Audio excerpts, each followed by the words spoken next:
Boa noite, meus irmãos. A paz do Senhor Jesus.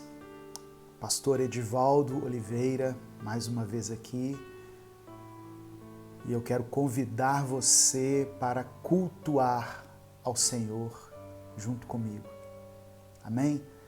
E é uma alegria muito grande poder ter essa oportunidade de nos reunirmos de forma online, em função da pandemia, mas mesmo assim apresentando um culto a Deus. É maravilhoso termos essa liberdade de cultuar ao Senhor e de podermos glorificar o nome dEle, que é digno de todo louvor, de toda honra, de toda glória. Deus é maravilhoso. Deus não se esqueceu de você. Deus continua cuidando de você no meio dessa crise, no meio de tantas dificuldades, no meio da escassez. Deus continua cuidando de você e da sua família. Amém? Receba essa palavra em nome de Jesus. Ele não se esqueceu de você. Eu quero iniciar fazendo uma leitura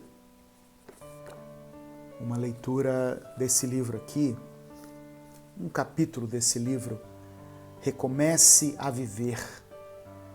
É um livro que contém 365 mensagens, uma para cada dia do ano, uma mensagem de fé, de esperança, de exortação, de edificação, para cada dia do ano. Eu recomendo esse livro para você que não tem o hábito de fazer um devocional, que tem uma certa dificuldade em interpretar a Bíblia. Nesse livro aqui eu compilei as mensagens Minuto com Deus, que eu faço junto com o meu filho, Gabriel Oliveira. Coloquei todas elas aqui, então as mensagens que você recebe aí diariamente estão aqui nesse livro. E você pode adquirir pelo site da editora UpBooks, que está na descrição deste vídeo, tá bom? E eu quero fazer a leitura do texto de hoje, do dia 7 de março, que está em 2 Coríntios, capítulo 5, versos 6 e 7. 2 Coríntios, capítulo 5, versículos 6 e 7, que diz assim: Estamos sempre muito animados, pois sabemos que enquanto vivemos neste corpo, estamos longe do lar do Senhor, porque vivemos pela fé e não pelo que vemos. Vivemos pela fé e não pelo que vemos. O título dessa mensagem é Uma Fé que nos faz prosseguir.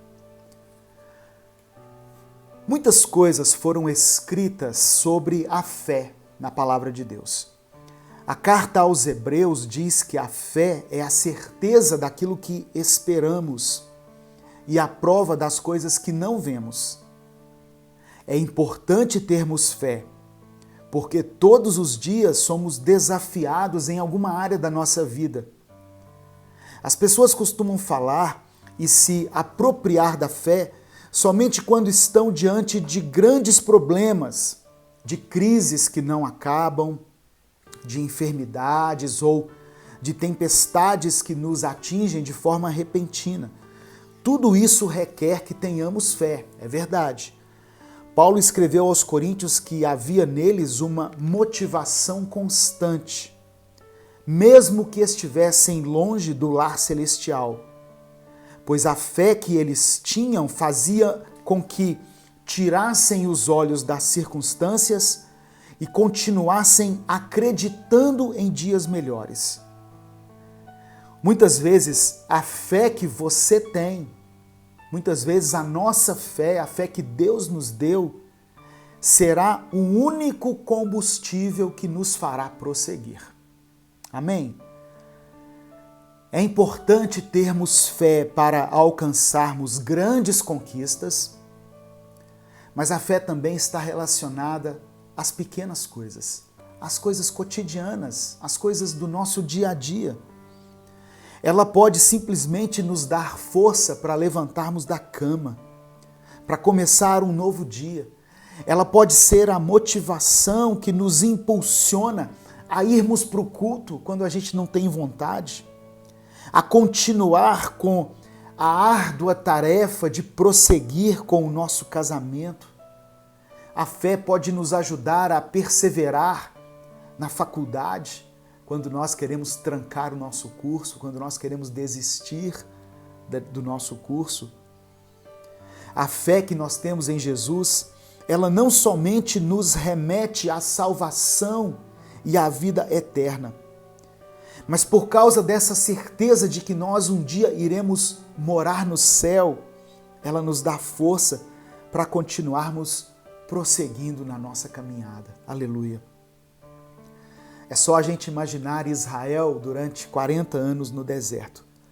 Não era fácil acordar todos os dias e retomar a jornada, mas havia uma promessa. Canaã esperava por eles. Da mesma maneira, nós também somos movidos por uma promessa. E o apóstolo Paulo diz que nós não pertencemos a este mundo. Por isso, pela fé, nós podemos vencer as tribulações que se colocam diante de nós, sejam elas grandes tribulações ou pequenas tribulações, porque nós vivemos pela fé e não por aquilo que vemos. Amém? Mensagem extraída do livro Recomece a Viver. Se você ainda não adquiriu o seu, você pode adquirir, você pode presentear alguém que você queira discipular, ou você mesmo, para ter o seu momento aí com Deus. Vamos orar diante dessa palavra, porque vivemos pela fé e não por aquilo que vemos. Talvez o que você tem visto nesses últimos dias são coisas terríveis, são notícias, são catástrofes, são notícias de morte, de enfermidades, de fechamento do comércio, de desemprego. E se nós fôssemos parar para percebermos no nosso coração, para sentirmos no nosso espírito tudo aquilo que estamos vendo, nós ficaríamos muito abatidos. Mas nós não podemos nos ater às circunstâncias, aquilo que nos cerca, aquilo que está diante dos nossos olhos. Nós temos que viver pela fé. Existe uma promessa para nós e eu te convido a entregar a sua vida a Jesus e se firmar nessa promessa que Ele tem para você. A palavra do Senhor diz que os planos que Ele tem para nós são planos de paz, de um futuro abençoado. E você pode tomar posse dessa promessa hoje junto comigo. Eu quero convidar você, nesse momento inicial aqui do nosso culto, a orar, para que o Senhor continue cuidando da nossa vida, como eu falei. Ele tem cuidado de nós. Ainda que as notícias que estão diante dos nossos olhos sejam notícias que nos amedrontam, que nos atemorizem, mas há uma promessa contida na palavra de Deus a nosso respeito, de que o Senhor cuidaria de nós, de que nada nos faltaria, de que pessoas poderiam cair de um lado e do outro, mas que nós não seríamos atingidos. E é respaldado pela palavra de Deus que eu quero fazer essa oração junto com você. Amém? Vamos orar? Senhor, nós vivemos pela fé e não pelo que vemos. Somos gratos pela Tua palavra. Que essa palavra fortaleça esse irmão e essa irmã que tem vivido dias difíceis, que tem passado por um tempo de tribulação, um tempo de deserto, um tempo de adversidade. Mas que o Senhor possa ministrar nesse momento ao coração dele, ao coração dela, para que eles recebam uma fé que os torne inabaláveis, que sejam fortalecidos nesse momento no seu espírito e que eles recebam força para continuar prosseguindo nessa jornada. Em nome de Jesus, abençoe a vida deles, abençoe a vida dessa família. Que cada um que está assistindo essa mensagem possa ter a sua fé revigorada, baseado nas tuas promessas, Pai. Porque nós cremos que a palavra do Senhor é verdadeira. Ela não é um livro de conto de fadas. Nós cremos que a Bíblia é a tua palavra revelada ao homem e nós cremos nas promessas que estão contidas nela. Por isso nós oramos e te agradecemos em nome de Jesus. Amém e amém. Nós vamos falar sobre aprendendo com os erros. E eu tenho certeza de que muitas coisas que você aprendeu na sua vida foi através dos erros, sejam dos seus próprios erros ou seja dos erros de alguém que você observou. Tem pessoas que tiveram famílias tão problemáticas, por exemplo, que quando elas constituíram as suas próprias famílias, elas olharam para o passado e disseram, puxa vida, eu não quero que a minha família seja tão problemática como foi a família dos meus pais. Então elas aprenderam com os erros dos outros. Feliz é aquele que pode aprender com os erros dos outros. Porque dessa maneira ele não precisa tropeçar e cair e se ferir, porque ele simplesmente olhou para a vida de alguém. Até com o erro nós podemos aprender. E hoje eu quero, junto com você, fazer uma reflexão aqui sobre a vida de Sansão. Sansão. Todas as vezes que nós mencionamos Sansão, nós nos lembramos de algumas coisas, não é verdade? Nós nos lembramos de um homem fisicamente forte, que destruiu vários inimigos, que feriu mais de 1000 homens com uma queixada de jumento, lembra? Sansão era uma expressão de força. Talvez a maior expressão de força física em toda a Bíblia foi a vida de Sansão. O Espírito de Deus o tomava e fazia com que ele ficasse muito forte. E um homem somente era capaz de fazer coisas assim que talvez eram necessários 100 homens para fazer. Esse era Sansão, um homem fisicamente forte pelo poder do Espírito de Deus, porém que não soube controlar os seus próprios impulsos. Quem foi o maior inimigo de Sansão, pastor? Ele mesmo. Um homem que era cheio do Espírito de Deus, mas que não permitiu ser ministrado ao seu coração e por isso ele não adquiriu domínio próprio. E caiu pelos seus próprios erros, pelas suas próprias escolhas. Mas mesmo tendo sido essa referência de queda, de declínio, de perda de unção, ele é mencionado entre os heróis da fé. Então, irmãos, algumas pessoas perguntam assim, Sansão foi salvo ou não foi salvo?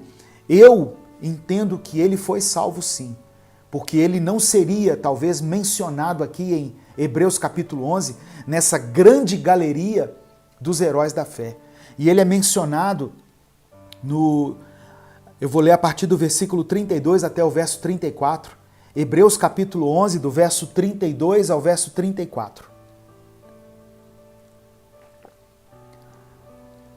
Diz assim a palavra do Senhor. Que mais direi? Não tenho tempo para falar de Gideão, Baraque, Sansão, Jefté, Davi, Samuel e os profetas, porque aqui ele já tinha falado de vários outros heróis da fé, principalmente de Abraão, ele falou várias vezes aqui. Verso 33.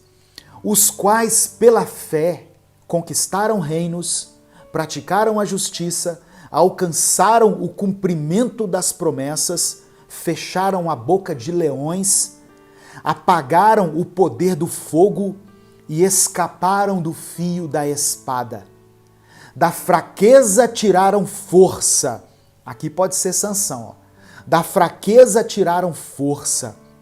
Tornaram-se poderosos na batalha e puseram em fuga exércitos estrangeiros. Amém? Eu quero falar um pouquinho sobre a vida deste homem, Sansão. Aprendendo com os erros de Sansão. O livro de Juízes, onde a vida de Sansão é mencionada, o livro de Juízes mostra um padrão que sempre se repete na história de Israel.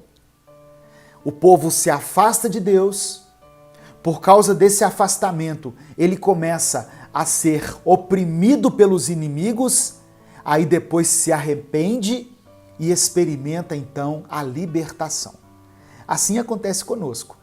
Todas as vezes que nós nos afastamos de Deus, que nós nos afastamos dos caminhos do Senhor, nós começamos a ser oprimidos pelos nossos inimigos. Seja pelo nosso pecado, seja pela nossa carne, seja pelo sistema do mundo, nós ficamos fracos espiritualmente. Por quê? Porque perdemos automaticamente a força? Não, porque nos afastamos de Deus. A presença de Deus na nossa vida é que faz toda a diferença. E a vida de Sansão é um exemplo muito claro disso. Depois da morte de Josué, não havia em Israel um governo forte. Israel havia se tornado uma confederação de tribos independentes. Eles não tinham união. E foram 300 anos de desordem moral, religiosa e social. Só que nesse tempo, Deus levantou 6 juízes para julgar e para libertar o povo. E Sansão foi um desses. Sansão foi o 6º juiz. Ele, pelos planos de Deus, deveria ter julgado Israel por 40 anos, mas ele julgou apenas por 20. O texto que fala do nascimento de Sansão está em Juízes capítulo 13, no verso 24 e 25, que diz assim: A mulher deu à luz um menino e pôs-lhe o nome de Sansão. Ele cresceu e o Senhor o abençoou. E o Espírito do Senhor começou a agir nele quando ele se achava em Maané-Dan, entre Zorá e Estaol. A mãe dele era estéril. É uma história que se repete muito na Bíblia, né? Um casal que não podia ter filhos, de repente recebe uma visita de um anjo e o anjo diz: olha, você vai ter um menino e esse menino será consagrado desde o ventre. Sansão, irmãos, desde o seu ventre, assim como Samuel, Sansão foi consagrado a Deus. E ele teve o voto de nazireu. Ele não poderia cortar o seu cabelo, era parte do voto de nazireu. Nazireu era consagrado ao Senhor, separado para o Senhor. Ele não poderia cortar cabelo, ele não poderia beber vinho e nenhuma bebida fermentada, ele não podia ter contato com nada que viesse da uva, e ele também não poderia ter contato com nenhuma coisa que lembrasse a morte, que estivesse relacionado à morte. Sansão não poderia ter contato com nada de defunto, com nada que... por isso ele não comia carne de nenhum animal morto, ele não se aproximava de nenhum animal morto. Isso fazia parte do voto que a mãe dele fez, o voto do nazireu. Porque Sansão, ele havia sido escolhido por Deus para ser um libertador do povo. Ele tinha um chamado, ele tinha um propósito, e por causa disso, para que o chamado se cumprisse, Deus o dotou de grande força física. Através do Espírito Santo, ele foi um homem forte. Só que ele deveria cumprir esses votos. Amém? E eu quero ler também a sequência dessa passagem, que está em Juízes capítulo 14. Juízes 14, do verso 1 ao verso 3, que está escrito assim: Sansão desceu a Tímina e viu ali uma mulher do povo filisteu. Sansão era da tribo de Israel, nazireu, separado por Deus, que não podia se contaminar, mas ele vai na tribo dos filisteus e vê uma mulher. Olha só, nós estamos aqui lendo a palavra de Deus e refletindo na vida desse homem chamado Sansão, para que nós possamos aprender com os erros dele.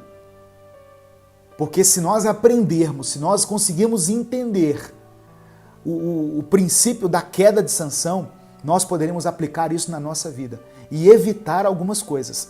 Sansão foi até o povo filisteu, foi na terra dos seus inimigos e ali viu uma mulher. Versículo 2. Quando voltou para casa, disse a seu pai e a sua mãe: Vi uma mulher filisteia em Tímina. Consigam essa mulher para ser minha esposa. O que ele estava dizendo para os pais dele? Eu saí daqui da tribo de Israel, eu fui lá na tribo dos inimigos e eu vi uma mulher lá. E eu quero me casar com essa mulher. Irmãos, cuidado com aquilo que agrada aos seus olhos. Tem pessoas que passam a sua vida sendo direcionadas, fazendo as suas escolhas, tomando as suas decisões, baseados somente naquilo que agrada aos seus olhos. Sansão foi assim. Ele não olhou o caráter daquela mulher, ele não olhou a vida espiritual dela, ele não vislumbrou o perigo que aquela associação com o inimigo poderia provocar na sua vida espiritual. Ele apenas olhou para o seu próprio desejo, para a sua concupiscência, o seu desejo carnal. E ele mirou naquela mulher e disse: ela me agrada os olhos. Aprendendo com os erros de Sansão. Eu aprendo aqui, sabe o quê? Primeiro que Deus não permite que nada aconteça na nossa vida sem antes nos alertar. Sansão havia tomado uma decisão no seu coração, mas Deus usa pessoas que na vida dele eram figura de autoridade, o pai dele, para alertá-lo em relação a isso. O pai dele diz assim, ou melhor, aqui diz que a sua mãe e seu pai disseram para ele: Sansão, tem tanta moça bonita aqui no meio do nosso arraial e você vai se engraçar com uma moça no meio dos filisteus? Deus usa pessoas para alertar você em relação às decisões importantes que você vai tomar na sua vida.